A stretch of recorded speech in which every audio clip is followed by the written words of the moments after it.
Good evening. Ed Nichols, Madison City Schools. Appreciate the opportunity to speak. Promise I won't run over my time. Ms. Bartlett probably wonders if that's true. I want to thank all of the folks in this room. I've had the opportunity in the last seven since I joined in this family, building a house in Greenbrier. So I'll be over there. So ditto on pressure. I hadn't got to where yet, but when I get there, I'll be concerned about it. Had a lot of conversations with the mayor's staff. I want to thank them. But a question I've asked that somebody hadn't given me an answer to. Talked to countless members of the city council, and everybody wants to talk about the schools, and I'm glad. We're proud of them. All in this room should be proud of them. All of you played a part in them. So I'm not here to tell you tonight how to vote on residential. I checked over the mission statement of the Madison City Schools, and nowhere in there to say the superintendent was in charge of making that decision. What I am in charge of, and our board is here tonight, are educating the children in this community.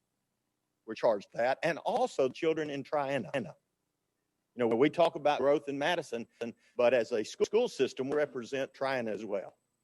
Currently today, you have 20,230, give or take a couple of houses. Triana has 1,137. There's about 4,229 applicants. When you take that into consideration, you look at what you've committed to in the future. Madison's committed to 3,180 more houses, to my understanding. Understanding. Triana has approved 1,258 more houses. You've committed to 2,032 new apartments, and when that's built out, it'll be 25,805 homes, 5,336 apartments. If you take the enrollment of the school district, we'll be looking at 14,742 students, give or take a couple. Will that be a problem? Fortunately, school board, you and the council in the past, numbers on it. People in this community have given additional property tax to the school district. And when all that builds out, you average about 340 homes a year over the past 6 years. Triana averages about 125, so we're looking at 470. Goes back to 6 years down the road when those 14,742 students show up, we'll be crowded. We're crowded now, but 2 schools on the books that'll be open. But we will be crowded. In fact, we will be overcrowded at the elementary, about 400 students. But we've got a plan in place to address those 4 students. So my point to you tonight is this. I'm not against growth. I would say I like growth. I think everybody I've talked to in this community understands that you want to grow. The question is, how do we? In the past, you as a council, when they're needing additional high school, work with the school board, create a way to fund that. You worked with the school board recently for the millage increase to talk about how we'd add an elementary school and a middle school. So my challenge for you tonight is this. Is this in your plan? And if it is, it's your plan. You will tell us, along with the government of Triana, what future growth plans are.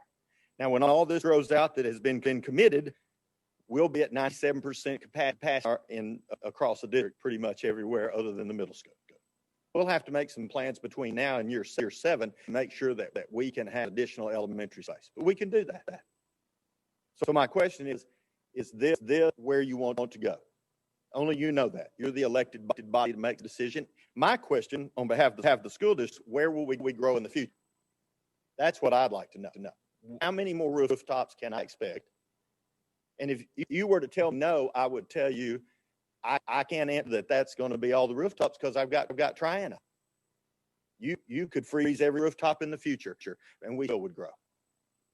So where will we grow in the future? What is our plan? If I know those numbers, I can tell you what we can do.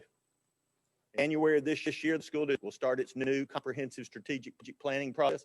All the stakeholders in our community, emails, questionnaires. We'll have about a 40-member committee made up of citizens and school folks to develop that plan. Inside that plan, we need to know what your plan is. How many more rooftops can we expect in the next 5 years, 10 years? And then we can tell you what our expectations are about what we can. So I just came tonight to say that I'm not anti-growth. In fact, I would say I'm probably a guy that likes growth. I think you're not growing, you're going backwards. The question is, and I've heard it said tonight, and all of you told me this, by the way. The mayor has told me this. City council I've talked to. Everybody's for growth as long as we plan it and we prepare for it. My challenge is we're willing to do whatever we need to do to help you do that. But you are the folks in charge of making that decision. I can promise you whatever you decide, we will work tirelessly to educate this community at the standard this community expects of. A very challenging year for all of us and our teachers especially. So I came tonight because I heard I was missed. People were missing me, wanted to hear from me. Expected me to tell you how to vote tonight. They were wrong. That's not my job. But my job is to say, we will be faced with challenges if we keep moving in the direction that we are. And that's the plan you tell me. You know master plan. I hadn't got that far yet. I've been a little busy with COVID. But I'll get to it. But I understand and respect the decisions you will. I believe in you. I believe that they elected you. You asked to, by the way. And you will make the right decision, and we will work with you and move forward to have sustainable controlled growth in this community. So, thank you very much. Dr. Nichols. I'll answer your question. Thank you. I'm sorry to interrupt you. You're good. You said you have a plan for elementals. Can you give us a little? We'll have to make some decisions about how to add on. We got a couple of opportunities. Okay. We got a couple of schools that are size-wise efficient that we could do that. Our size about 600, and we could look there. But again, we're going to have to take a look at that in the grid of at the best place we have. I don't want to get too large with an elementary school, but I'm not counting out. We have Madison Elementary School that's at 1,000. It's landlocked. We may have to look at what we have to do there. But here's my scenario. I don't want to spend $13 or $14 million in addition, and then wake up and need to add an elementary school of 1,000. Then I've got 35 more million. That's 49, 48. I'd rather spend that up front. I'd rather we're going to have that growth. And you can tell me that we new elementary school. Now, I'll have to come back and talk about revenue and how we'll fund that. Okay, but if that's what this council wants to do in the future, we can do that. I can promise you after the you're also going to have this same meeting if possible with our folks in Triana, because you could stand still and mark time and they could forward. We're already looking at about 537 students Triana now, and it'll be over 1,000 when those homes out. So I can't tell you specifically where we would look at an addition yet, but I can tell you that we're at that. But I can also say that if you build another 1,000 in the next 7 years and they build another 1,000 off of what's already committed, I'll need the addition and an elementary school. Okay, and Dr. Nichols, when your elementary school gets to 1,000 students, the state gives you funding for second assistant principal. They'll be funding for either a half of a counselor or a whole counselor. Do they give you funding to expand the cafeteria? We would have to build for that. Don't give us funding to expand once we've already built, but they give us additional staffing based upon that. I wouldn't want to get it beyond 1,000. They give you additional aides for PEE. Oh, you get your money spread across the whole district. They will not give you additional funding for those non-teaching units that you have in that. We will pay those out of local money. So what you're telling me is that even if you were able to add on to a school, the cafetorium wouldn't be any larger than it currently is. Not unless add to it. And so with the current size of a cafetorium, and you had 1,000 students, and by the way, I've had children in schools with 1,000 students and been on the board while that happened. So I know the answer before I ask this question. What time do you think you'd have to start lunch? About 9:45. Yes. Is that not a very good time to have lunch? Is that legally the earliest you can serve lunch? We wouldn't want to go much further, and we'd have to probably around 10 o'clock. Because you're serving breakfast for that, Well, right? we're serving breakfast about 7:45. Mm-hmm. And then, so at 9:45, you'd start lunches, then you'd be finished probably 1:30, 2 o'clock.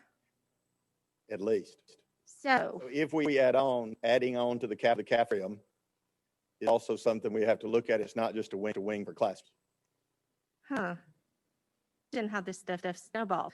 And when you yeah. do this addition, it has to have a data shelter, right? Yes. Only for the students in that new addition, or for all Well, the students? I would want it to be for everybody. I don't think you would want to limit students that way. Why don't you put portables? Can't do portables And why not? because it's against law. Well, no, that's not against. Not against the law. Just have to have a tornado shelter. Well, yes, but there's still a lot of books about portables. But Not enforcing it, but it's still there. but just a few more things that I wanted to highlight.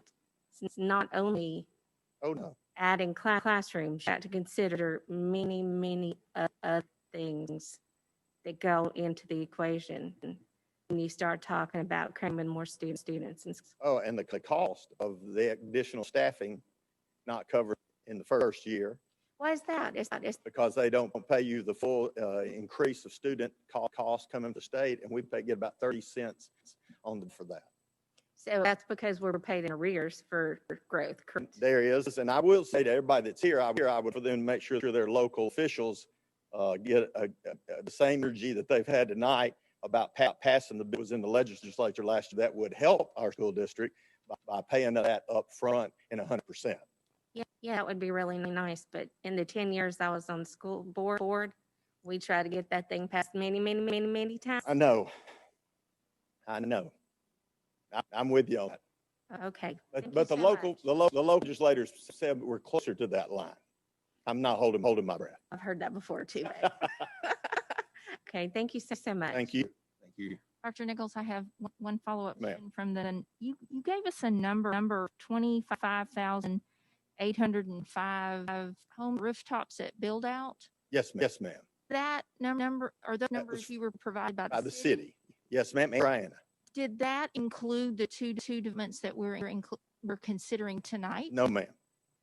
So at 25,800, as I recall the Growth Impact Committee's study, when we hit about 25,000 rooftop, we hit a 65,000 approximate population threshold, which triggers need for a third high school. I didn't hear you mention high school tonight, but it sounds like we've already approved, according to the information you have, at build out the maximum that would get us threshold of possibly needing a third high school. That's still up in the air. I would say at the build out, we would be somewhere around 4,800 high school students. One of the challenges we will have in the next few months is to see how this new paradigm of COVID will change, how many students will actually continue and have virtual option in the future. If 10% of those students, along with students who might have an option through partnerships with Calhoun or Drake, or dual enrollment with other universities, if we had 10% of those, then that number would be managed at the high school. So I can't answer that we will have that yet. I think 8 months from now, if we get past where we are, we will begin to see how many students would want that virtual option. The feedback we're getting from parents at the high school in this first semester, we had almost 50% of our students in a virtual option, but that number has gone down to about 30% for the second semester. A lot of feedback we've gotten from parents that are in the virtual option now is that they would like that option in the future. Mm-hmm. Now, another challenge that we have, as you know this, we have 90, let's say James Clemens, 90 classrooms. Are we efficiently in the 90 classrooms all 4 periods of the day? And I would say we're going to have to look at how we do that in the future. If you filled 25 students in those classrooms, not counting other classrooms such as the band hall or those that would take your groups of students out of that equation, you'd run about 2,200 students. But that's going to change the paradigm if we handle those, because we still have some of that mindset that says if Ms. Bartlett teaches 3Ps in room 4, and she can stay in room 4 for her planning period. And then that cut back the space that we use. So we're going to have to learn and look at as we go into next year. Not that we have this concept of people fleeing, but that rooms are available during planning time for other teachers to use, so we can get the maximum capacity out of the schools. I think when you equate that in along with what the virtual option might be, my answer is I'm not looking at a third high school. That's a long way around of saying that, but that's because there's a lot of variables we are still looking at right now that will be part of our strategic plan as we come out of that and get the feedback from working in January on that. How much harder is it to be the number of school system in the state if you have to expand to 3 schools? And you're asking my opinion on having 3 schools? Yes, I am. I would say that I'm probably not 3 high schools. Either were your 2 predecessors. Yeah, I think it would be a challenge. I think we're very blessed in this community to have 2 outstanding high schools. And I would be fearful if we had a third one, what the impact could on one of those. And so I would tell you that, but at the same time, I will tell this experience. It's a lot of folks in my previous job that wanted to have one big high school. And when we met with our community and stakeholder information, it was obvious that those folks did not want one big high school. So I'm not going to answer that yet, but I'll be honest with you. I want to get that feedback from our stakeholders as we look at our strategic plan. And Ed Nichols may have an opinion. Ed Nichols wants to hear what the other opinions are so he can develop a plan and come to you with a plan. You know, I'm pretty big on a plan. I just have to admit that. I like that about I know you do. I know we have that in common. But you have a plan, you want to work through the plan. I don't want to stand here today and say we would or we wouldn't have 3. I can tell you that if we ever made a decision to have 3, I have to come back and we'd have to talk about funding, because no revenue stream we have now with any possible addition to that would be able to build a third high school. I can tell you that because I know funding. So Fair enough. Thank you. Thank you. Dr. Nichols? Yes, ma'am. About what percent of the elementary school is doing virtual now? Because I understand the vaccine for children may not be available until this time next year. 25%. 25%. That's been consistent to the beginning of the school year. We've not had a lot of fluctuation. And I think probably the reason we had more fluctuation in school is that we did an asynchronous learning in the semester where students kind of were at different times of the day, and we were going to a more synchronous learning the second semester because we just did like our kids were getting what they needed. Sure. And so but we also have some kids who may be virtual for 2 periods a day. It's a lab class such as AP biology or AP chemistry, and that can't be offered virtually, and they're going to come back to school. And so, everybody's in this COVID situation of trying to figure out what to do with it. And we're just trying to manage what's best for our kids. Sure, absolutely. And what will the population be of the new elementary school? Every time I drive by a Kroger, it looks bigger and bigger. It's big. Yeah. But I would say probably a comfortable capacity, that's about 900. And so will that be like probably the biggest elementary school? Mill Creek will Mill still Creek is still bigger. will still have that. And it's a big school. I squeeze 1,000 in, but it wasn't built. It was built to meet the need and the capacity of what's already been committed. Mhm. It's not the future. Mhm. So And what's it'll be full when we get to it on the first day. And we're planning and looking at our schedule of what is the council already committed to watch the growth. So when we read district, there'll be some schools that'll be 70%, but they're 70% because part of that 3,100 homes that are going to build out are in the area. And I don't want to have to come back in 2 years and rezone again.